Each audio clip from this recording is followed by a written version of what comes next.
Už ste o tom počuli? Vo Švajčiarsku je vraj hrozne. Všetko drahé, domáci sú odmeraní, všade samé nezmyselné zákazy a zákony, všetko je komplikované, cudzinci robia iba podradnú prácu a sú diskriminovaní, no a v práci z človeka vyžmýkajú aj dreň z kosti. Wow! Ja keď to počujem alebo čítam, zdá sa mi, ako by vo Švajčiarsku existoval ešte jeden paralelný svet, možno v podzemí, o ktorom neviem. Ale áno, Švajčiarsko nie je raj na zemi.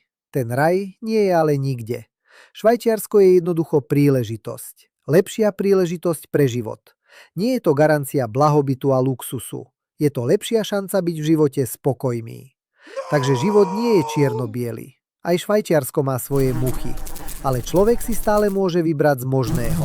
Čiže nie je dobré a zlé, ale lepšie a horšie.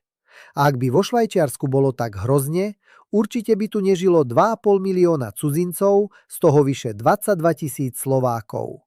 Ale možno tých 270 Švajčiarov žijúcich na Slovensku by povedalo niečo iné. Avšak chápem, že už ani štatistika tvrdých dát nemusí niekomu zmeniť jeho názor, pretože názor, nie vedomosti, sú dnes pre určitú skupinu obyvateľstva tou najvyššou hodnotou. Ono pravdou je, že Švajčiarsko sa stará prioritne o svojich občanov, Švajčiarov.